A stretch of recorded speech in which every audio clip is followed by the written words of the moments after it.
जब अल्लाह चाहता है कि आपको कुछ मिले, आप कुछ हासिल करें या आपको कुछ अता करे, तो वो हालात, वसाइल और मौके पैदा कर देता है जो आपको वहां तक पहुंचा देते हैं। कोई भी आपको रोक नहीं सकता। चाहे सारी दुनिया आपको किसी मकसद को हासिल करने से रोकने की कोशिश करे, वो ऐसा नहीं कर सकते। हदीस में आता है, अगर पूरी दुनिया इकट्ठी होकर आपको फायदा पहुंचाना चाहे, तो वो आपको सिर्फ उतना ही फायदा पहुंचा सकती है जितना अल्लाह ने आपके लिए लिखा है। और इस हदीस में इसका उल्टा भी बताया गया है। रसूल अल्लाह हमें यह बता रहे हैं कि अगर पूरी उम्मत, पूरी कौम आपको नुकसान पहुंचाने के लिए इकट्ठी हो जाए, तो वो आपको कोई नुकसान नहीं पहुंचा सकती जब तक अल्लाह ने उसे आपके खिलाफ नहीं लिखा। अगर अल्लाह ने उसे आपके खिलाफ लिखा है, तो आपको यह जान लेना चाहिए कि कोई भी उसे रोक नहीं सकता। अल्लाह हम सबकी हिफाजत फरमाए। एक छोटा बच्चा पैदा हुआ और फिरौन उसे ढूंढ रहा था। फिरौन के सिपाही हर जगह थे, जासूस चारों तरफ थे, लेकिन किसी ने कुछ नहीं सुना, न कुछ देखा, न कुछ समझा। और अल्लाह ने उसकी मां को एक खास बात का इल्हाम दिया कि वो बच्चे को एक छोटे से संदूक या टोकरी में डालकर दरिया में छोड़ दे। ये कैसे मुमकिन है, वो सोच रही होगी, लेकिन अल्लाह ने तसल्ली दी, फिक्र मत करो, जिसने उसे पैदा किया है वही उसकी देखभाल करेगा। अल्लाह का हुक्म था, अल्लाह की तरफ से इल्हाम था कि बच्चे को पानी में, दरिया में छोड़ दो और अल्लाह उसे तुम्हारे पास वापस लौटा देगा। अल्लाह कहता है हम उसे तुम्हारे पास वापस लाएंगे और उसे उनमें से बनाएंगे जो भेजे गए हैं। हम उसे पैगंबरों में से बनाएंगे, उसके लिए कुछ बड़ा मंसूबा है। और फिर क्या हुआ, अल्लाह ने फिरौन को औलाद नहीं दी थी और वो बच्चे की तलाश में थे। फिरौन की बीवी जब चल रही थी तो उसने एक छोटा सा संदूक देखा। जब उसने संदूक खोला तो अंदर एक खूबसूरत और मासूम बच्चा था।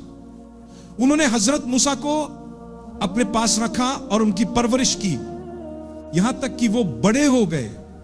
हजरत मूसा किसी औरत का दूध नहीं पी रहे थे, क्योंकि यह अल्लाह का मंसूबा था। वो बच्चे को दूध पिलाने की कोशिश में बहुत परेशान थे ताकि वो जिंदा रह सके। हैरत अंगेज तौर पर अल्लाह ने बच्चे को मां के पास वापस पहुंचा दिया। एक छोटे बच्चे की सूरत में वो मां के पास लाया गया। मां उसका ख्याल रखती, उसे दूध पिलाती, कुछ वक्त उसके साथ गुजारती और फिर उसे वापस भेज देती। वो किसी और से दूध नहीं पीता था। यह अल्लाह की बड़ी निशानी थी। अल्लाह की ताकत को कभी कम न समझो। जब वो तुम्हें देना चाहेगा तो वो जरूर देगा। उसे दुआ मांगो, दिल से मांगो, यकीन के साथ मांगो। जब वक्त सही होगा तो जो तुम चाहते हो वो तुम्हारे पास आ जाएगा। ये याद रखो, अगर वो तुम्हारे लिए बेहतर है और तुम्हारे नसीब में है तो वो तुम्हारी तरफ जरूर आएगा। अगर नहीं है तो चाहे कुछ भी हो वो तुम्हें नहीं मिलेगा। अल्लाह फरमाते हैं कि हमने हजरत मूसा को उसकी मां के पास वापस पहुंचा दिया ताकि उसकी मां की आंखें ठंडी हो और वो गम ना करे। वो एक नेक औरत थी, अल्लाह से करीब थी और अल्लाह ने उन्हें एक पैगंबर की मां होने के लिए चुना। जरा सोचे कि उनमें कितनी अजीम खूबियां होंगी। मैं हमेशा बहनों और भाइयों को यह बात समझाने की कोशिश करता हूं कि अगर आप चाहते हैं कि आपका बच्चा दीन की खिदमत करने वाला बने तो पहले ये सोचें कि आप खुद कौन हैं। अगर मैं एक ऐसा शख्स हूं जो दुनियावी फैशन के पीछे भागता हूं, अगर मैं दुनियावी फैशन के पीछे भाग रहा हूं, जैसे कि मेरी तवज्जो ऊंची एडियो, मेकअप और फैशन वाले लिबास पर है, तो क्या मैं वाकई इस काबिल हूं कि मेरा बच्चा दीन की खिदमत करे। भाइयों के लिए भी यही बात है कि अगर वो दीन को छोड़कर दुनियावी चीजों के पीछे दौड़ रहे हैं तो फिर यह कैसे मुमकिन होगा कि उनका बच्चा दीन के लिए कुछ कर पाए। आप हर रात क्लब में नाचते हैं, शराब पीते हैं और हर तरह की सरगर्मियों में शामिल होते हैं और औरतों के साथ वक्त गुजारते हैं। फिर आप दुआ करते हैं, हे अल्लाह मेरे बच्चे को शेख बना दे जो दीन फैलाएगा। मेरे भाई और बहनों, हम सब अल्लाह की तरफ वापस लौटे। अभी भी वक्त है क्योंकि हम सांस ले रहे हैं। जरा दुनिया पर नजर डालें, दुनिया को देखकर सीखें, लोगों को देखें और गौर करें कि सबसे खुश लोग वो हैं जो दुनियावी चीजों के पीछे नहीं भागते।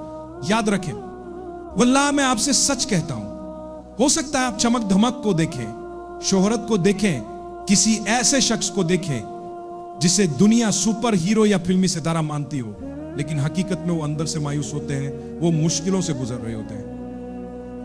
कभी कभी वो मुख्तलिफ नशो या लत का शिकार होते हैं, हत्ता की मुंशियात का भी। वो जहनी दबाव में होते हैं और कभी कभी दोहरी शख्सियत, बाइपोलर जैसे मसाइल का सामना कर रहे होते हैं। अगर आप पाबंदी से नमाज पढ़ते हैं तो आपका बच्चा चलने से पहले ही सजदे में होगा। क्या आप जानते हैं क्यों? क्या आपने उससे कोई बात की? नहीं। यह अल्लाह का पैगाम है कि देखो, अगर तुम खुद अच्छे हो तो इंशाअल्लाह अल्लाह की रहमत से तुम्हारे बच्चे की तरबियत भी अच्छी होगी। जब बच्चे एक खास उम्र तक पहुंच जाते हैं तो फिर उनका अमल उनके और अल्लाह के दरमियान होता है। एक खास वक्त तक आपने उनकी देखभाल की, लेकिन उसके बाद वह अपनी जिंदगी के फैसले खुद करते हैं। मैं सिर्फ एक मिसाल दे रहा हूं, अपने बारे में नहीं कह रहा। फर्ज करो कि मैंने अपने बच्चों की एक खास उम्र तक देखभाल की और उसके बाद वो सही रास्ते से हट जाए, तो मैं अल्लाह से कह सकता हूं, या अल्लाह, मैंने अपनी तरफ से पूरी कोशिश की और उन्हें बेहतरीन तालीम दी। मैं अभी भी उनके लिए दुआ करता हूं और जब तक मुमकिन हो उन्हें सही रास्ता दिखाता रहूंगा। लेकिन अब वो खुद मुख्तार हैं और अपने फैसले खुद कर रहे हैं। ये मामला अब तेरे और उनके दरमियान है। या अल्लाह, उन्हें सही हिदायत दे। मैं अपनी हद तक कोशिश कर सकता हूं कि उन्हें रहनुमाई फराम करूं, लेकिन हिदायत के मुख्तलिफ दर्जे होते हैं। एक तो यह है कि मैं उन्हें दिखा सकता हूं कि सही रास्ता कौन सा है, मगर तौफीक यानी दिल में हिदायत बैठाना सिर्फ अल्लाह की तरफ से आती है। ये अल्लाह ही है जो दिलों को बदलता है और लोगों को सही रास्ते पर लाता है। अल्लाह हमारे बच्चों को हिदायत दे और उससे पहले हमें हिदायत पर कायम रखे और हमें साबित कदमी अता फरमाए। जब आप अपने दीन पर अमल करते हैं और इसे अपने लिए एक आजाद समझते हैं तो आपने वाकई कुछ हासिल किया है। लेकिन अगर आप अपने दीन पर इस तरह अमल करें कि उसे बोझ समझें, तो हो सकता है आप अमल तो कर रहे हो लेकिन आपको इस अमल का पूरा फायदा नहीं मिलेगा। मेरे भाइयों और बहनों, फिरौन की कहानी की तरफ वापस आते हैं। हजरत मूसा अलैहिस्सलाम ने उसी महल में परवरिश पाई और फिर अपनी मां के पास वापस चले गए।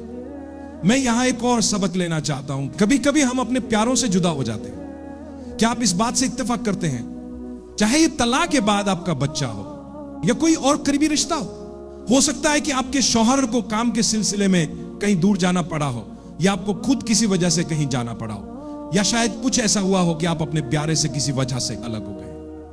हजरत मूसा की कहानी और इसमें मौजूद आयत हमें यह सबक देती हैं, जिनसे हमें तसल्ली मिलती है, उन लोगों को सुकून देती हैं जो अपने प्यारों से जुदा हो जाते हैं, कि अल्लाह ताला अपने बंदों के साथ हमेशा बेहतरीन मामला करता है।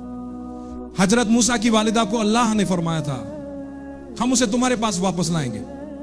जब अल्लाह ने हजरत मूसा की वालिदा को यह तसल्ली दी, तो हमें भी यकीन होना चाहिए कि अल्लाह हमारे प्यारे लोगों को हमें वापस लौटा सकता है।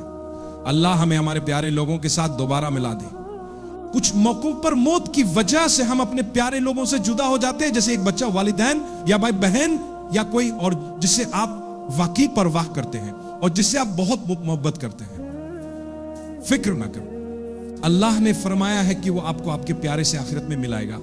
अगर आप सब ईमान ले आए, आपको अल्लाह की रजा हासिल करने की कोशिश करनी होगी। आपने कोशिश की, आपके बच्चों ने भी कोशिश की, आपने अपनी पूरी कोशिश की। अल्लाह फरमाता है कि हम तुम्हें मिल आएंगे, परेशान ना हो, तुम दोबारा मुत्तहिद हो जाओगे। अल्लाह के हुक्म से आप जल्द ही उनसे दोबारा मुलाकात करेंगे। ये सिर्फ वक्त की बात है और हम उनसे एक बेहतर जगह में मुलाकात करेंगे।